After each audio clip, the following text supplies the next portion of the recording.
Motion of vector in space. हम ये जानते हैं कि एक पोजीशन वेक्टर एक वेक्टर्स को 3 डायमेंशनल स्पेस में वो कैसे मोशन करता है, उसकी पोजीशन कैसे डिनोट करेंगे, उसकी वेलोसिटी क्या होगी और उसका एक्सेलरेशन क्या होगा। इसके लिए हमने कंसिडर किया, मान लिया जाए हमारे पास एक स्पेस कोऑर्डिनेट सिस्टम है, 3 डायमेंशनल कोऑर्डिनेट सिस्टम है, X axis, Y axis and Z axis, और हमारे पास एक पी पॉइंट है जो इस स्पेस में डिनोट करा जा रहा है विथ अ वेक्टर। सो एक किसी टी टाइम पे इसकी पोजीशन इन स्पेस में एक्स, वाई और जेड कंसिडर कर लेते हैं हम कि इसकी पोजीशन जो है वो स्पेस में X comma Y comma Z है 3 डायमेंशनल कोऑर्डिनेट सिस्टम में। विथ रिस्पेक्ट टू टाइम अगर ये वेक्टर मोशन कर रहा हो तो आफ्टर टी टाइम ये घूम के किसी दूसरे लोकेशन पे आ जाएगा। तो अगर हम इसकी पोजीशन को रिप्रेजेंट करना चाहते हैं तो ये वेक्टर स्पेस की position with respect to time change होगी और उसको हम रिप्रेजेंट कर सकते हैं position of vector along x axis and it is changing with time t plus position of vector along y axis with respect to time plus position of vector along z axis with respect to time। इस तरीके से इस vector को जो vector space में motion कर रहा है उसको हम रिप्रेजेंट कर सकते हैं उसकी position with respect to time. It will be x T, Y T and Z T. अब अगर ये वेक्टर मोशन कर रहा है स्पेस में, वेक्टर स्पेस में मोशन कर रहा है तो इसकी वेलोसिटी चेंज हो रही होगी। तो अगर हम इसको डिफ्रेंशिएट कर दें on differentiating position,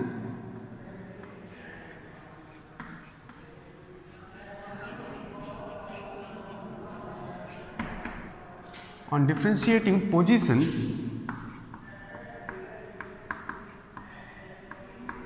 with respect to time हमें वेलोसिटी मिलेगी and that velocity vector with respect to time is equals to velocity of vector along x axis with respect to time plus velocity of vector along Y axis with respect to time plus velocity of vector along Z axis with respect to time. तो हमने x को differentiate कर दिया, velocity मिल गई, y को differentiate कर दिया, velocity मिल गई, और z को डिफ्रेंशिएट किया, वेलोसिटी मिल गई अलोंग 3 डायमेंशनल एक्सिस।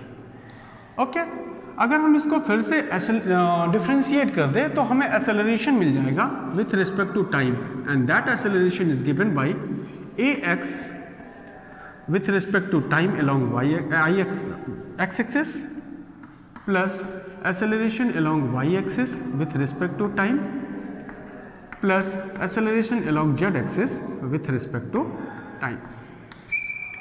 मीन्स अगर ये वेक्टर स्पेस यहाँ से मोशन करता हुआ किसी दूसरे पॉइंट पे आफ्टर t टाइम आ जाता है और इसके कोऑर्डिनेट वैल्यूज को हम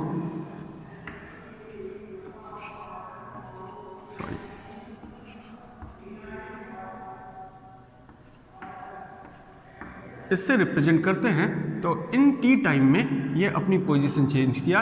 यहाँ पे t इज इक्वल्स टू 0 था, यहाँ पे t is equals to certain time में ये पहुँचा है p डैश पे।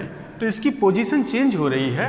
तो अगर इसकी पोजीशन चेंज हो रही होगी तो इसमें कुछ ना कुछ वेलोसिटी आई होगी और उसको निकालने का फॉर्मूला हमने यहाँ से पाया।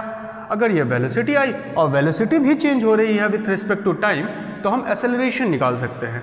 लेकिन अगर हम 3 डायमेंशनल स्पेस में पोजीशन, वेलोसिटी और एक्सेलरेशन निकाले तो हम ये ऑब्जर्व कर रहे हैं कि एक्स एक्सिस का पोजीशन, वेलोसिटी और एक्सेलरेशन, जेड एक्सिस के पोजीशन, वेलोसिटी और एक्सेलरेशन और वाई एक्सिस के पोजीशन, वेलोसिटी और एक्सेलरेशन से बिल्कुल इंडिपेंडेंट है। मीन्स अगर हमें एक्सेलरेशन निकालना हो एक वेक्टर का जो वेक्टर स्पेस में मोशन कर रहा हो तो उसके एक्सेलरेशन अगर एक्स एक्सिस में हम निकालना चाहते हैं, अलोंग एक्स एक्सिस निकालना चाहते हैं तो ये y और z कोऑर्डिनेट वैल्यूज पे डिपेंडेंट नहीं है।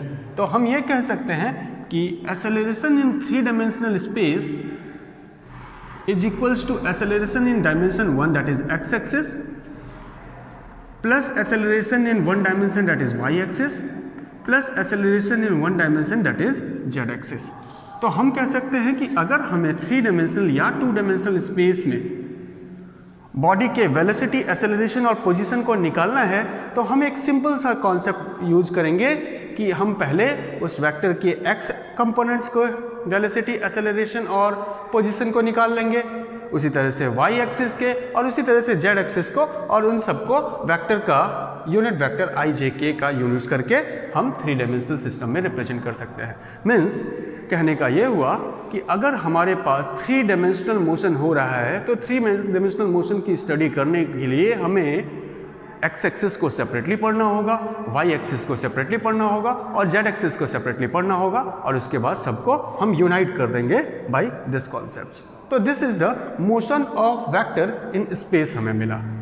इसका यूज करते हैं और हम नए कॉन्सेप्ट को पढ़ते हैं, प्रोजेक्टाइल मोशन, जो मोशन इन प्लेन होता है, 2 डायमेंशनल मोशन होता है जिसमें हम 3rd डायमेंशन को इंडिकेट नहीं करते, तो उसकी स्टडी करी जाए। प्रोजेक्टाइल मोशन एक स्पेशल टाइप्स का मोशन है जो बॉडी प्लेन में करती है। जैसे बॉल जब फेंकते हैं हम, when we through the ball it will follow the path of projectile. Tank से, कैनन से जब फायर किया जाता है तो जो बम है वो एक प्रोजेक्टाइल मोशन को फॉलो करते हुए जाती है। एरोप्लेन से जब हम बमबार्डिंग करते हैं, जब बम नीचे गिराते हैं, डिजास्टर के समय में फूड पैकेट्स भेजे जाते हैं फ्लडेड एरियाज पे, तो प्लेन आती है और प्लेन चलते चलते एक फूड पैकेट्स को गिराती है और वो डिजायर्ड लोकेशन पे गिरता है। तो this all are the examples of projectile motion in which body और an object moves in a plane. तो अगर हम प्रोजेक्टाइल मोशन को इंडिकेट करना चाहें तो हम उसे 2 डायमेंशनल प्लेन में रिप्रेजेंट करते हैं। लेट मान लिया जाए कि ये हमारा हॉरिजॉन्टल एक्सिस है और ये हमारा वर्टिकल एक्सिस है, और हमने ऑब्जेक्ट को प्रोजेक्ट किया with velocity u, keeping an angle theta. जब हम इस वेक्टर को प्रोजेक्ट करेंगे, इस ऑब्जेक्ट को हमने प्रोजेक्ट किया, तो ये प्रोजेक्ट करने के बाद हमें तो ये लग रहा है कि ये ऑब्जेक्ट हमने v वेलोसिटी से इस डायरेक्शन में दी है, तो ये यूं मोशन करता हुआ चला जाएगा। लेकिन under the action of gravity जैसे ये आगे बढ़ता है, इसे ग्रेविटी अपनी तरफ खींचती है और ये पार्टिकल कुछ पाथ ऐसा फॉलो करता हुआ आके फिर से ग्राउंड पे गिर जाता है। Such types of motion is considered to be projectile motion. एक ऑब्जेक्ट को हम लोगों ने u वेलोसिटी दी, कीपिंग एन एंगल थीटा, और वो एक पाथ ट्रैवर्स करता हुआ फिर आके ग्राउंड पे गिर गया।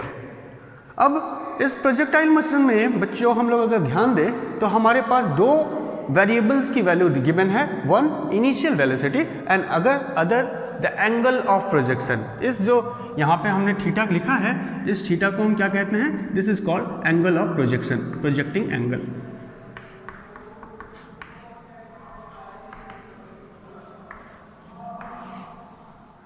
और this is called initial velocity, जो वेलोसिटी से, जिस वेलोसिटी से हमने ऑब्जेक्ट को प्रोजेक्ट किया, that is called initial velocity. तो अगर हम प्रोजेक्टाइल मोशन में देखें तो हम जब बॉडी को प्रोजेक्ट कर रहे हैं तो हम कब चाहते हैं कि बॉडी को हम किसी डिस्टेंस पे फेंके, तो फेंकने के लिए हम अगर उस ऑब्जेक्ट को बिल्कुल हॉरिजॉन्टल फेंक दे तो हमें ज़्यादा वेलोसिटी देनी पड़ेगी और अर्थ उसे खींचना शुरू करेगा, हो सकता है वो ऑब्जेक्ट पहले ही गिर जाए। इसलिए हमने क्या किया, कुछ एंगल बनाया और एंगल बना के प्रोजेक्ट किया ताकि वो ऑब्जेक्ट अपनी डेस्टिनेशन पे गिरे। तो इस तरीके से अगर हम यहाँ से एक ऑब्जेक्ट को प्रोजेक्ट कर रहे हैं और उसको यहाँ गिराना चाह रहे हैं, इसका एक एग्जांपल देखते हैं कि मान लेते हैं हम कभी सर्कस में जाते हैं तो वहाँ इस तरह की कंडीशन को देखते हैं कि एक कैनन होता है, उस कैनन के अंदर एक आर्टिस्ट बैठा होता है और उस आर्टिस्ट को वो कैनन शूट करती है और वो किसी बैग में जाके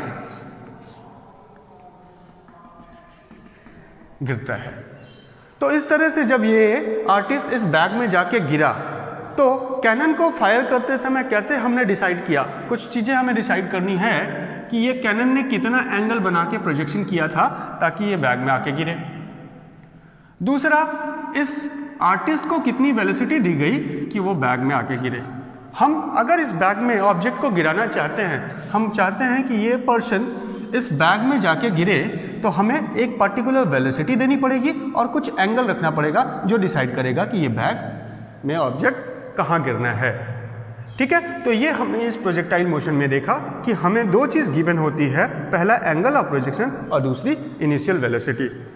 जब ऑब्जेक्ट प्रोजेक्ट करा जाएगा तो अब ऑब्जेक्ट प्रोजेक्ट करने के बाद हम ऑब्जर्व करेंगे कि ये बैग हमें कहाँ लगाना है, किस डिस्टेंस पे हम ये बैग को लगाएं कि ये ऑब्जेक्ट एग्जैक्टली आके उस जगह पे गिर जाए। दूसरा, हम ये जानेंगे कि अगर इसे हम एक हॉल में परफॉर्म कर रहे हैं, इस आर्ट को हम एक हॉल में परफॉर्म कर रहे हैं, तो जब इस आर्टिस्ट को भेजा जाए तो कहीं ये सीलिंग से तो नहीं टकराया जाए। सीलिंग से ना टकराए तो ये मैक्सिमम कितने हाइट तक जाएगा,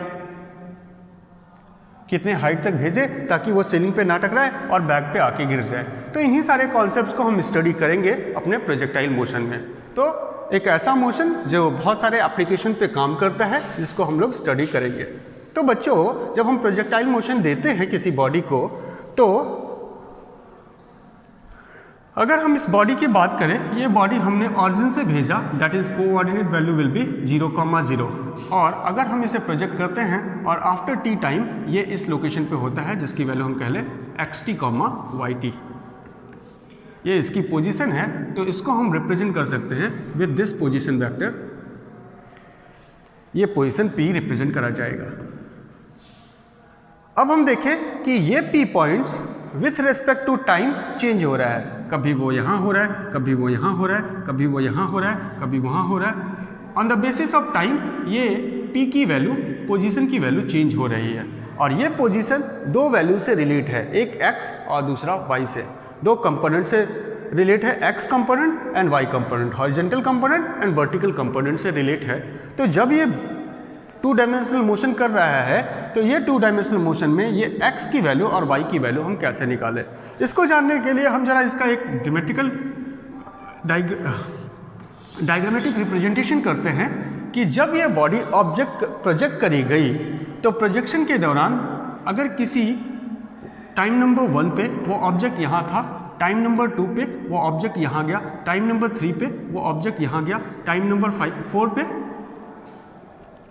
वो ऑब्जेक्ट यहाँ आया, एंड टाइम नंबर 5 पे वो ऑब्जेक्ट यहाँ आया, and thereafter time number 6 पे वो ऑब्जेक्ट इस जगह पे आके गिरा।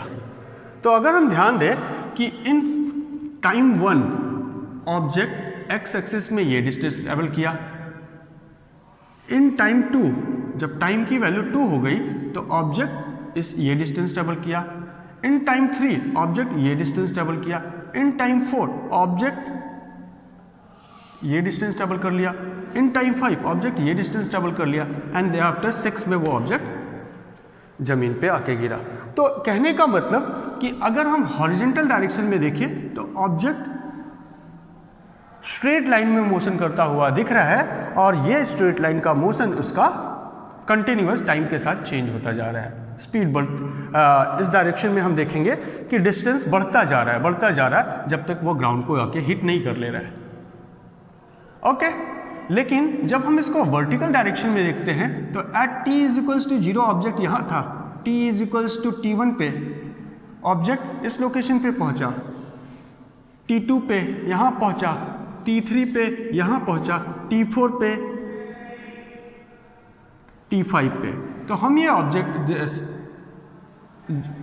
ये हमने कॉन्सेप्ट पाया, ये हमने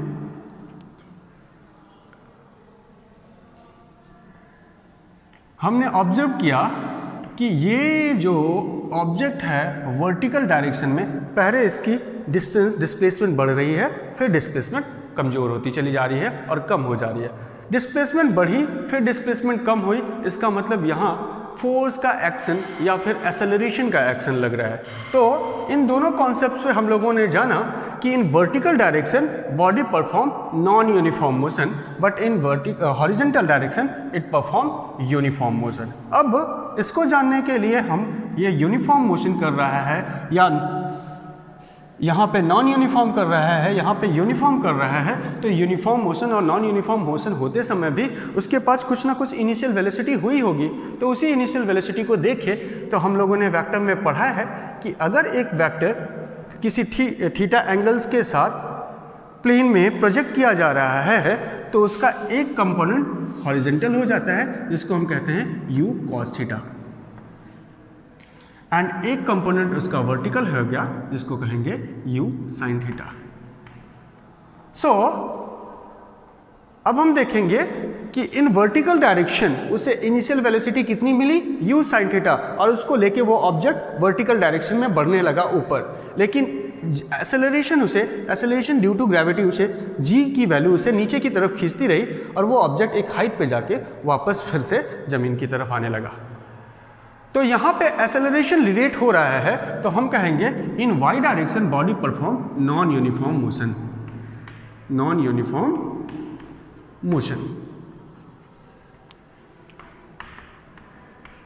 बट इन हॉरिजॉन्टल डायरेक्शन उसे सिर्फ और सिर्फ एक वेलोसिटी मिली है, that is u cos theta, और उससे वो आगे की तरफ चलता जा रहा है और जी उसे नीचे की तरफ खींचने की कोशिश कर रही है। जी हॉरिजॉन्टल से 90 डिग्री का एंगल बनाई हुई है, इसलिए इस कंपोनेंट का जी के वैल्यूज का हॉरिजॉन्टल पे कोई असर नहीं होगा। कोई भी वेक्टर अगर 90 डिग्री पे किसी दूसरे वेक्टर से एक्शन करना चाहता है तो उसका एक्शन दूसरे वेक्टर के ऊपर नहीं होता। तो जी की वैल्यू नीचे की तरफ खींच रही है ऑब्जेक्ट को, लेकिन हमारा ऑब्जेक्ट हॉरिजॉन्टल डायरेक्शन में मोशन करना चाह रहा है तो ये जी क्योंकि हॉरिजॉन्टल से 90 डिग्री का एंगल बनाई हुई है तो इस जी का इस डायरेक्शन में कोई एक्शन नहीं होगा, क्योंकि जी की इस डायरेक्शन में कोई एक्शन नहीं होगा। जी की इस डायरेक्शन में कोई एक्शन क्यों नहीं होगा, क्योंकि ये नॉर्मल है और नॉर्मल पे कोई भी वेक्टर दूसरे वेक्टर के ऊपर एक्शन नहीं कर पाता। इसका मतलब ये जो ऑब्जेक्ट है वो हॉरिजॉन्टल डायरेक्शन में यूनिफॉर्म मोशन करता हुआ आगे चला जाएगा, यूनिफॉर्म मोशन। सो इन प्रोजेक्टाइल मोशन हम लोगों को दो चीज़ें पता चली कि इन horizontal direction object uniform motion करता है और in vertical direction object non uniform motion करता है। तो इस चीज़ को हम यहाँ पे नोट कर लेते हैं। फिर हाँ, तो फिजिकल इंटरप्रिटेशन ऑफ प्रोजेक्टाइल में अभी हम लोगों ने जाना कि जब बॉडी प्रोजेक्टाइल मोशन करेगी तो ऑब्जेक्ट को हम लोगों ने भेजा है इनिशियल वेलोसिटी u से और वो एंगल बना रहा है theta with horizontal,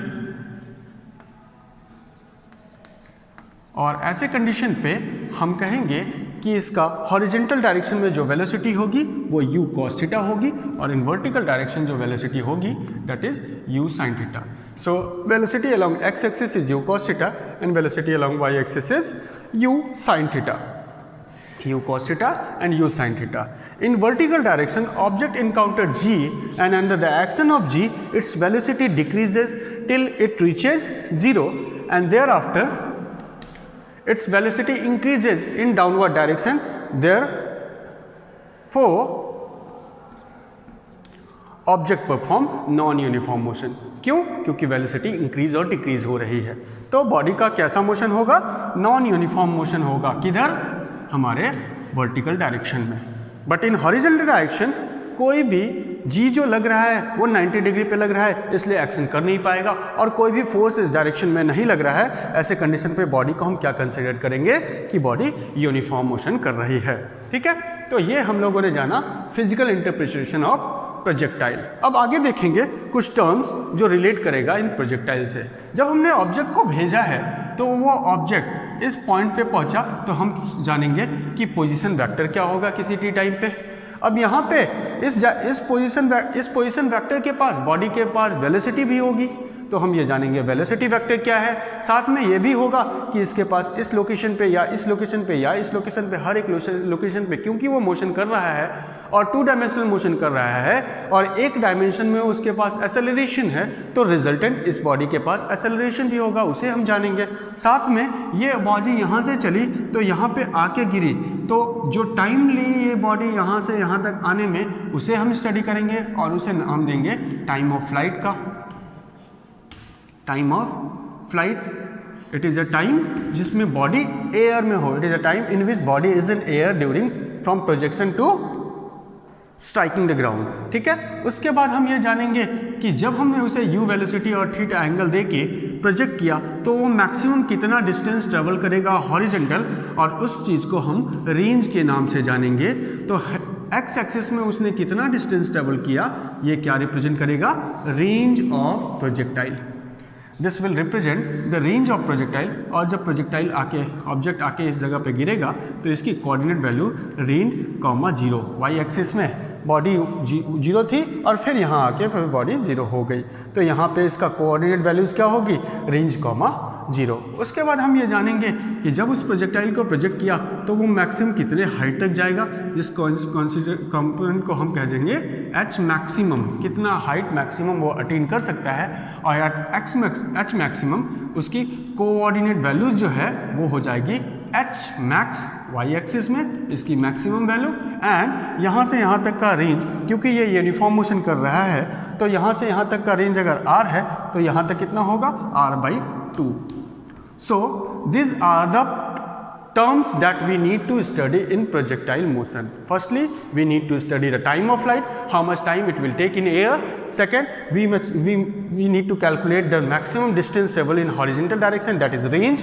Thirdly, we need to calculate the maximum height attained by the body, that is h max, and thereafter we need to calculate the position, velocity and acceleration vector. और हम साथ में ये भी जानेंगे कि ये किस पाथ से आके ऑब्जेक्ट हमारे किस पाथ को फॉलो करता हुआ वो अपने शूटिंग पॉइंट से स्ट्राइकिंग पॉइंट तक आया। तो इन सारी चीज़ों को हम जानेंगे प्रोजेक्टाइल। अब हमने देखा कि जब बॉडी प्रोजेक्ट करी जा रही है तो उसे हमने u इनिशियल वेलोसिटी दे के भेजा थीटा एंगल के साथ, और वो बॉडी आके इस लोकेशन पे गिरी और इसके डिफरेंट कोऑर्डिनेट पॉइंट आए। इनिशियली उसकी कोऑर्डिनेट पॉइंट 0,0 थी, और जब वो फाइनल पॉइंट पे पहुंचा तो उसकी कोऑर्डिनेट वैल्यू हमने x डिस्टेंस पे कितना क्या ट्रेवल किया है, रेंज, इस डिस्टेंस को हम क्या बोलेंगे, रेंज। तो r,0 किसी t टाइम पे उसकी ये पोजिशन होगी, और जिसको हम कहेंगे इस पोजीशन की coordinate values x, xt, yt है। यहाँ से यहाँ तक की डिस्टेंस xt और यहाँ से यहाँ तक की डिस्टेंस yt है, और इस लोकेशन पे वो जब पहुँचा था तो h max, r2। सो इसको हम स्टडी करते हैं। तो अभी तक हम लोगों ने जाना बच्चों कि इन हॉरिजॉन्टल डायरेक्शन बॉडी कैसा परफॉर्म करती है। इन horizontal direction body uniform motion perform कर रही है। तो इसको नोट कर लेते हैं, uniform in horizontal. In horizontal, initial velocity of object is u cos theta. Since object moves uniformly along x-axis, so it is also equals to its final velocity along x-axis. Its initial velocity and final velocity are same, so acceleration along x-axis is 0. Acceleration along x-axis is 0. Now in vertical direction हमने देखा उसकी initial velocity है u sin theta, और ये object vertical direction में ये non uniform motion कर रहा है, इसलिए इसकी फाइनल वेलोसिटी जो होगी वो डिफरेंट होगी, और वो फाइनल वेलोसिटी इनिशियल वेलोसिटी के बराबर नहीं होगी। तो final velocity in horizontal direction, vertical direction को कैलकुलेट करने के लिए हम फॉर्मूला लगाएंगे इक्वेशन ऑफ मोशन का, v is equals to u plus a t. So v y is equals to u y plus a t, a y and time along y axis is equals to the time along x axis, so it is considered to be t. Now अब हम जानेंगे कि along y axis acceleration body की कैसी है। तो हम कहें ये ऑब्जेक्ट जब बॉडी ऊपर जा रही थी तो इसकी वेलोसिटी डिक्रीज हो रही थी, इसका मतलब एक्सेलरेशन की वैल्यू हमें क्या लेना है, नेगेटिव, और नेगेटिव एक्सेलरेशन लेंगे तो इस जगह पे हम जब पुट करें तो u y की वैल्यू क्या है, u sin थीटा, और a की वैल्यू क्या है, माइनस जी टी। सो इसकी फाइनल वेलोसिटी जो मिलेगी किसी t टाइम पे वो क्या होगी, u sin theta minus g T. Okay बच्चों। तो इस चीज़ को देखें, ये हम लोगों ने इनिशियली जाना under the knowledge of that the body perform uniform motion in horizontal direction and in vertical direction body perform non uniform motion. Okay, अब किसी टी टाइम पे बॉडी की पोजीशन क्या होगी इसको हम पहले जानते हैं। तो position eight any time T, position of body at t time, at T. तो पोजीशन को रिप्रेजेंट करने के लिए हमने कहा this is a position vector, position of p with respect to origin, तो हम कहेंगे it will be equals to o p and this will represented by x t comma y t. तो हम इसको ऐसे लिख सकते हैं, position vector at t time will be equals to, क्योंकि ये टाइम के साथ चेंज होगा तो इसके हम पीटी के फॉर्म में लिख लिए हैं, position with respect to time and putting an arrow we represent this is a vector quantity and it will be, what will be the value along x axis, it will be x t i cap plus y t j cap. क्योंकि body जो है projectile motion 2 dimension में होता है, इसलिए हम कहेंगे इसका जेड कंपोनेंट नहीं है। तो अगर ये ऑब्जेक्ट u वेलोसिटी से चल रहा हो और उसकी फाइनल वेलोसिटी सेम हो, एक्सेलरेशन की वैल्यू 0 हो, तो ये जो डिस्टेंस टी टाइम में कंप्लीट करेगा उसका फॉर्मूला होगा distance is equals to distance travel along x axis, that is x s t is equals to x along x axis will be equals to t time and velocity u, that is u cos theta into t. Distance is equals to speed into time, speed into time। हम क्योंकि body non uniform motion नहीं कर रही है इसलिए हम सीधे formula क्या यूज करेंगे, speed is equals to distance upon time. और अगर बॉडी यूनिफॉर्म मोशन कर रही होती तो हम इक्वेशन ऑफ मोशन को यूज करते, ठीक है। तो distance travel in x axis will be equals to speed in x axis and time taken. So the value will be equals to u cos theta t I cap plus, अब Y axis में देखते हैं, क्योंकि body Y axis में कैसा motion कर रही है, नॉन यूनिफॉर्म मोशन कर रही है, तो हम फॉर्मूला यूज करते हैं s is equals to u t plus half a t square का along y axis। अगर देखिए तो this will equals to along y axis and this is also along y axis। तो sy along y axis is y at any time t, किसी t time की बात कर रहे हैं तो t टाइम पे वो डिस्टेंस y t कंप्लीट किया होगा, तो y t is equals to u y की वैल्यू अभी हम लोगों ने निकाली है u sin theta t minus acceleration की वैल्यू g है t स्क्वायर। तो ये हम लोग का क्या मिला, position along Y axis, that will be u sin theta t minus g t square and this is the position along Y axis, so putting j cap, this is the position vector. Now ये position body की time के साथ change हो रही है, तो अगर हम टाइम की वैल्यू 0 रख दें at any time t is equals to 0, here t is equals to 0, so position along x axis will be 0 and here t and t will be 0, so the position along y axis is 0 and object is considered to be at origin। सही है। तो ये हम लोगों ने position vector को define किया body का किसी टी टाइम पे।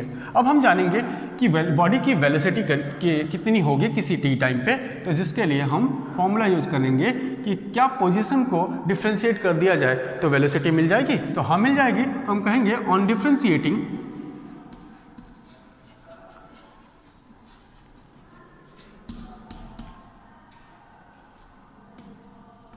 pt vector with respect to time, that is v velocity vector at any time is equals to d by dt of what, position vector at any time t. So it is written to be d by dt of what, u cos theta t I cap plus u sin theta t minus g by 2 t square j cap. Now on differentiating u cos theta with t we get u cos theta. Differentiation of t with respect to time is 1, so u cos theta I cap. Now on differentiating this value, u sin theta, differentiation of t with respect to time is 1, so u sin theta, and differentiation of t square with respect to time is 2t, so it will be written as g by 2 into 2t. 2 cancel out, the value will be equals to this, j cap. So velocity that we get after differentiating position is u cos theta I cap plus u sin theta minus g t j cap. This is the velocity that we gain after differentiating position. So the velocity vector of the object is given by this formula. This is velocity of body at any time t, at t time t. Now look here, we get velocity at any time t is equals to initial velocity and time t. Its velocity along x axis is fixed, so it cannot change with respect to time. It cannot change with respect to time. Initial velocity is u cos theta at any time. If we put t is equals to 1, velocity along x axis is u cos theta. If we put t is equals to 0, velocity along x axis is u cos theta. So from this formula we get that the velocity along x axis is always u cos theta, and it cannot be changed with respect to time because there is no time, there is no value of t written here. And we calculate velocity along vertical direction to be u sin theta minus gt, and this is u sin theta minus gt. It is a velocity along y axis at any time t. It means velocity जो y axis में है वो time पे dependent है, तो time की value change होगी, velocity भी y एक्सिस में चेंज होगा. बट यहाँ पे u cos थीटा आई कैप के साथ टाइम नहीं है, t की वैल्यू नहीं है, इसका मतलब टाइम चेंज होने पे velocity along x axis change नहीं होगी. अब ये हमने पा लिया velocity vectors of a object when it is projected in projectile motion. Now we need to calculate acceleration at time t. So acceleration at any time t पाने के लिए हम लोगों ने फिर से डिफ्रेंशिएट किया किसे, वेलोसिटी वेक्टर्स को. वेलोसिटी वेक्टर को डिफ्रेंशिएट करेंगे तो हमें क्या मिलेगा, ये constant. Differentiation of constant is not considered and it will B 0. So g0 i cap plus differentiation of this is 0 and differentiation of this is minus g j cap, and it is written as minus g j cap. From this result we get that acceleration of projectile is independent of time, so body perform uniform accelerating motion during projectile.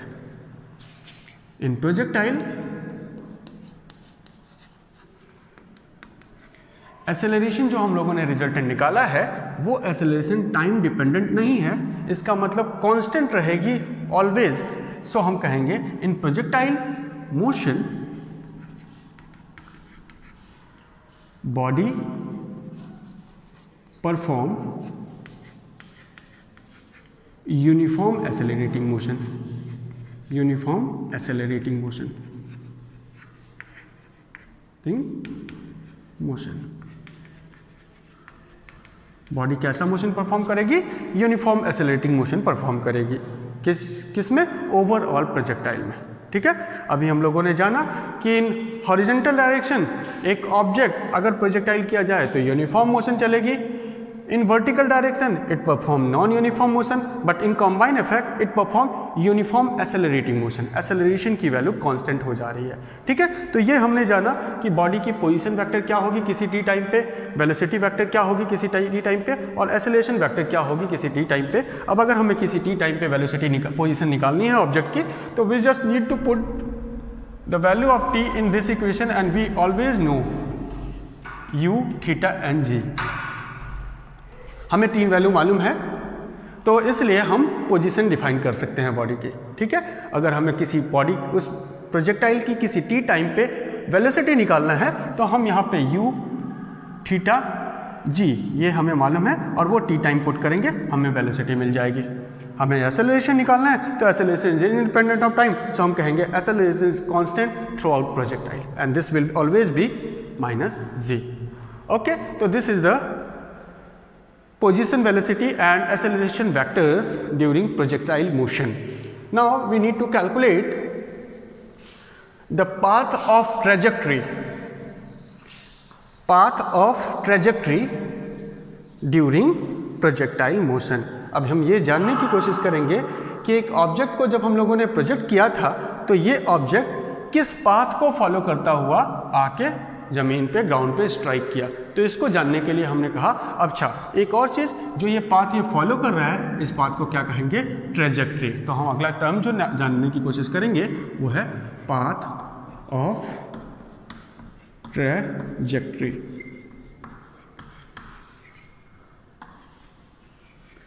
Path of trajectory. Okay, हम लोगों ने ये जाना है कि along x axis body की position along x axis क्या होगी, it will be u cos theta t, as x will represent position along x axis, so we write x is equals to u cos theta. यहाँ x किसको represent कर रहा, इस displacement को x axis में horizontal direction के displacement को हमने x से लिखा। सिमिलरली वर्टिकल डायरेक्शन के डिस्प्लेसमेंट को हम लोगों ने sy से लिखा है, तो उसको मैं यहाँ पे लिख रहा हूँ sy के जगह पे y लिखा है, y is equals to ui की वैल्यू क्या है, u साइन थीटा है, तो हमने लिखा u sine theta t minus g/2 t square. तो ये हम लोगों ने किसी ऑब्जेक्ट का जब वो प्रोजेक्टाइल मोशन परफॉर्म कर रहा है तो किसी टी टाइम पे हमने उसकी एक्स एक्सिस की पोजीशन और वाई एक्सिस की पोजीशन डिफाइन कर ली है। ये इसको हम टी से भी रिप्रेजेंट कर सकते हैं क्योंकि ये डिपेंड है टाइम पे, तो हमने इसे लिख लिया टी। अब अगर हम यहाँ से कैलकुलेट करना चाहते हैं, अच्छा एक और चीज़, ये डिपेंडेंट है टाइम पे, टाइम डिपेंडेंट है, लेकिन हम यहाँ पे टी ना रिप्रेजेंट कर रहे हैं, बट इसको कंसिडर कर लेते हैं कि ये टाइम डिपेंडेंट है, टाइम के साथ इसकी वैल्यू चेंज हो रही है। सो अगर हम टी की वैल्यू यहाँ से निकालें तो this t is equals to u upon x upon u cos theta. ये हमारा टी की वैल्यू इक्वेशन नंबर फर्स्ट से निकलेगी, इस इक्वेशन से निकली t is equals to u cos theta. और अगर हम टी की वैल्यू यहाँ सब्स्टिट्यूट करें तो हम पाएंगे y is equals to u sine theta and what is t, t is this x upon u cos theta minus g/2 t is equals to x by u cos theta of square। so इसको लिख सकते हैं y is equals to u से u cancel out हो जाएगा, हमारे पास x tan theta मिला minus g upon 2u square cos square theta x square, और जिसको हम लिख सकते हैं y equals tan theta into x minus g upon 2u square 1 upon cos square is considered to be sec square theta into x square. अगर हम चाह रहे हैं कि इस इक्वेशन को हम इस तरफ left side of the equation लेके आए तो ये माइनस जी एक्स स्क्वायर जब लेफ्ट साइड आएगा तो वैल्यू हो जाएगी g square upon 2u square sec square theta into x square minus tangent theta into x plus y equals 0 and this will represent ax square plus bx plus c equals 0. This represent second order equation, and the second order equation, जो second order equation, this is constant term। ये देखो ये पूरा का पूरा u g n theta के कारण ये कांस्टेंट a के बराबर हो जाएगा। यहाँ पे माइनस टेन थीटा बी के बराबर है and this y is representing c. So this is a second order equation. और अगर ये सेकेंड ऑर्डर इक्वेशन है, since the equation is second order, so path is parabolic.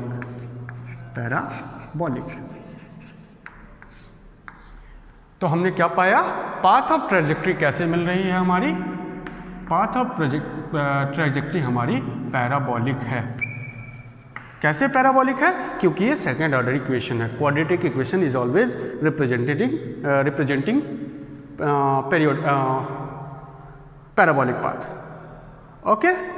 हाँ, यहाँ एक और चीज़ हमें जाननी है कि फ्रॉम दिस इक्वेशन, ये जो इक्वेशन हमें गिवन है बच्चों, इस इक्वेशन से हम एक चीज़ जस्टिफाई कर सकते हैं.